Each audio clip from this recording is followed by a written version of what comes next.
Hi hello नमस्ते, मेरा नाम है Tanu Sardana and I welcome you all to Freedom app business channel. आज इस चैनल पे इस वीडियो में मैं जिस पर्टिकुलर बिजनेस की बात करने वाली हूँ बहुत ही स्पेशल होने वाला है। मैं बात कर रही हूँ एल्डर केयर बिजनेस की। नाउ अगर देखा जाए तो इस वक्त हमारे देश में बुजुर्गों की बहुत बड़ी जरूरत है एल्डर केयर सर्विसेज का। यूनाइटेड नेशंस की एक रिपोर्ट के हिसाब से 2050 में 60 साल की एज ब्रैकेट में फॉल करने वाली जो पॉपुलेशन है वो डबल होने वाली है। मेडिकल साइंस ने जहां पे मुझे लगता है कि बहुत ज्यादा इनोवेशंस इंडिया के लिए की है, उसकी वजह से हमारी लाइफ एक्सपेक्टेंसी तो बढ़ी है लेकिन हेल्थ नहीं बढ़ी है। बहुत सारे सीनियर्स स्पेशली एल्डरलीज की अगर मैं बात करूं, आज की डेट में अकेले रहते हैं। अब उसके बड़े सारे कारण हैं। कभी कभी उनके बच्चे जो हैं वो ओवरसीज में रहते हैं, फॉरेन में सेटल्ड हैं, या फिर अगर वो यहाँ रह भी रहे हैं तो अपनी जॉब की वजह से किसी और स्टेट या सिटी में रहते हैं, या फिर अगर न्यूक्लियर फैमिली के कॉन्सेप्ट की मैं बात करूँ तो वो हर दिन आपको ज्यादा ही बढ़ता हुआ नजर आ रहा है, यानी कि पेरेंट्स से बच्चे अलग ही रहना प्रेफर करते हैं। ना इतनी सारी कंडीशंस के साथ साथ एक बिजनेस का आइडिया जो डेफिनेटली आता है दिमाग में वो ये है कि जो पेरेंट्स अकेले रह रहे हैं, अलग रह रहे हैं, बुजुर्ग अलग रह रहे हैं, उनको अगर आप हेल्थ केयर सर्विसेज या एल्डर केयर सर्विसेज प्रोवाइड कर सके तो कैसा रहेगा। तो ये एक ऐसा बिजनेस आइडिया है जो आजकल काफी ज्यादा बूमिंग है। चाहे मैं उन फैमिली मेंबर्स की भी बात कर लूं जो एक साथ रहते हैं लेकिन फिर भी बूढ़ों की हेल्थ कंडीशंस की वजह से उन्हें एक एक्स्ट्रा केयर टेकर की जरूरत पड़ती है कि कोई उनका ध्यान रखे।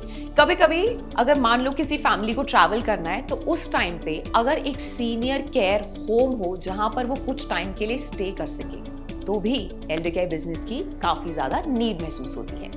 नाउ आपको एक चीज तो समझनी होगी कि ये कोई ऑर्डिनरी बिजनेस तो है नहीं, क्योंकि इस बिजनेस को शुरू करने के लिए आप में एल्डर्स को लेकर ना कंपैशन होना चाहिए, थोड़ा प्यार होना चाहिए, रिस्पेक्ट होनी चाहिए। ये सारी चीजें अगर आपके अंदर ऑलरेडी हैं तो ही आप लंबे समय तक इस बिजनेस में टिक पाएंगे। और ऐसा मैं इसलिए भी बोल रही हूँ क्योंकि एल्डर्स के साथ जो हमारा बिहेवियर है वो अलग होता है, उनके साथ हमारा ट्रीटमेंट भी बहुत ज्यादा अलग होता है। हम उनके साथ वैसा नहीं बिहेव कर सकते जैसा हम अपने दोस्तों के साथ करते हैं या फिर अपने फैमिली मेंबर्स के साथ करते हैं। तो जो सबसे पहला पॉइंट आपको खुद से पूछना है वो डेफिनेटली यही होने वाला है कि सीनियर सिटीजन्स हैं जिनके साथ आपको अपना मैक्सिमम टाइम स्पेंड करना है, तो क्या आप उस टाइम को डिवोट करने के लिए तैयार हैं? क्या आप उस इंटरैक्शन के लिए रेडी हैं? इनफैक्ट अगर मैं एल्डर केयर सर्विसेज की बात करूं तो हम उसको दो पार्ट्स में डिवाइड कर सकते हैं, जिसमें मेडिकल और नॉन मेडिकल सर्विसेज आती हैं।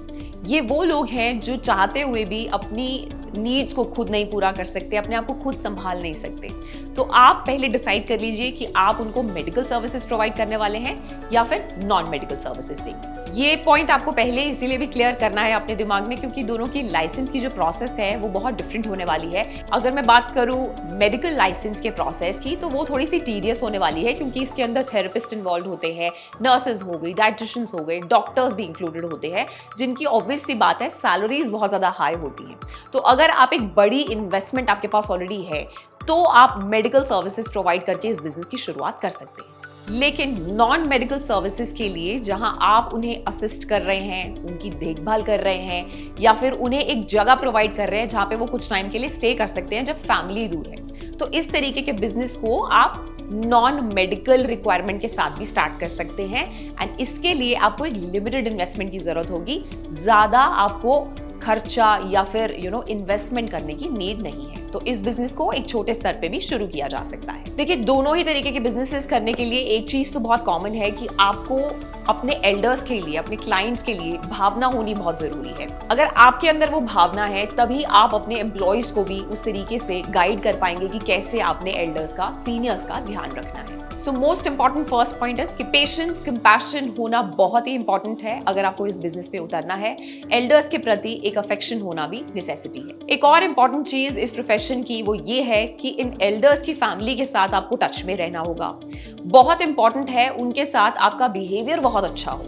उन्हें हर एक चीज के बारे में पता होना चाहिए कि उनके फैमिली मेंबर का प्रोग्रेस क्या है, या फिर अगर उनकी शुगर बढ़ गई है या फिर अगर उनका बीपी हाई हो गया है, हर तरीके की डॉक्टर्स की रिपोर्ट्स के बारे में भी उन्हें नॉलेज होनी चाहिए।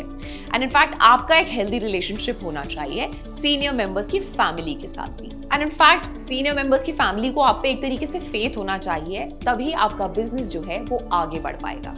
तो ये सारी चीजें अगर आपको क्रिस्टल क्लियर है, अगर आपका दिमाग मेंटली प्रिपेयर्ड है कि आप इस तरीके का कंपैशन और पेशेंस इस बिजनेस में दिखा सकते हैं, तो बात आती है कि आप लीप ऑफ फेथ लीजिए। और नेक्स्ट इंपॉर्टेंट स्टेप तो ये होने वाला है कि आप कैसे इस बिजनेस में उतरेंगे। तो या तो आप चाहे किसी पुरानी कंपनी की, ऑलरेडी एग्जिस्टिंग कंपनी की फ्रेंचाइजी ले सकते हैं, या फिर अपना खुद का एक ब्रांड या फिर एक कंपनी शुरुआत उसकी कर सकते हैं। ना किसी कंपनी की फ्रेंचाइजी लेने से पहले उनकी सर्विसेज को स्टडी करना बहुत ही ज्यादा जरूरी है।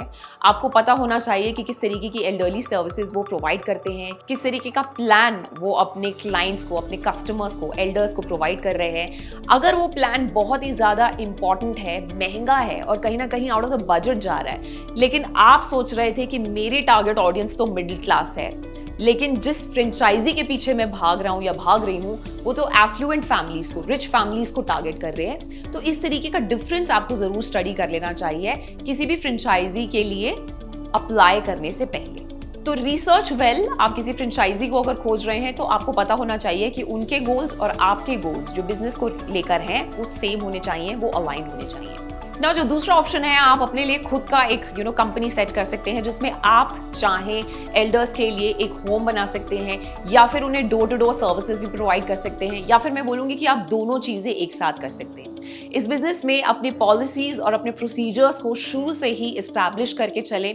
वो आपको, आपके क्लाइंट्स को और जो आपके लिए काम कर रहे हैं, जो आपके एम्प्लॉयज हैं, उन सबको ये पॉलिसीज बड़ी क्लियर होनी चाहिए। जैसे कि लिमिटेड आवर्स प्लान आप ऑफर कर रहे हैं अपने क्लाइंट्स को, या फिर हाफ डे प्लान आप ऑफर कर रहे हैं, या फिर full day plan for elderly होना चाहिए। किस तरीके का पूरा प्लान है, ये सारी डिटेल्स की नॉलेज आपके एम्प्लॉयज को और आपके क्लाइंट्स को बहुत ही क्लियर होनी चाहिए।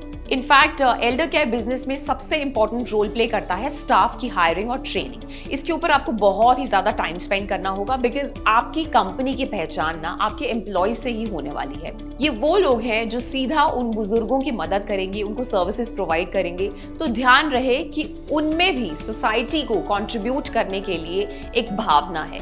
दे want to do something well for the society. वो भी एल्डर्स को लेकर सेंसिटिव है और आपके साथ उनके गोल्स काफी ज्यादा अलाइंड चाहिए। तो इनकी हायरिंग के वक्त और इनकी ट्रेनिंग इस तरीके से होनी चाहिए कि एल्डर्स के प्रति एक कंपैशन हो। नाउ किसी भी बिजनेस को हिट करने के लिए या फिर सक्सेसफुल तरीके से चलाने के लिए वेबसाइट का होना बहुत ही इंपॉर्टेंट चीज है।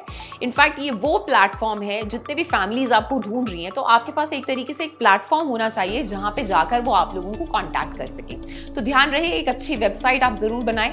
आप चाहे तो एक छोटे स्तर के क्लिनिक के साथ भी टाई अप कर सकते हैं। इन द बिगिनिंग ये आपको बहुत मदद करेगा, जहां से आप अपना डेटाबेस कलेक्ट कर सकते हैं और अपनी राइट एज ग्रुप को टारगेट कर सकते हैं। इनफैक्ट मैं तो आपको यही सजेस्ट करूंगी कि आप सोसाइटीज या फिर फ्लैट्स में जाकर वहां पे फ्लायर्स और पोस्टर्स भी लगवा सकते हैं कि इस तरीके की एल्डर केयर सर्विसेज हम प्रोवाइड करते हैं। अगर आपके फ्लैट में कोई एल्डर्स रहते हैं जिनको हमारी जरूरत है तो you can contact us. Hospitals और डॉक्टर्स भी आपकी बहुत ज्यादा मदद कर सकते हैं। इस तरीके से आपका एक अच्छा डेटाबेस जो है वो सेट हो जाएगा, वो रेडी हो जाएगा एंड आपका बिजनेस जो है वो चलने लगेगा। नॉन मेडिकल सर्विसेज को स्टार्ट करने के लिए इतनी इन्वेस्टमेंट की जरूरत नहीं लगने वाली है।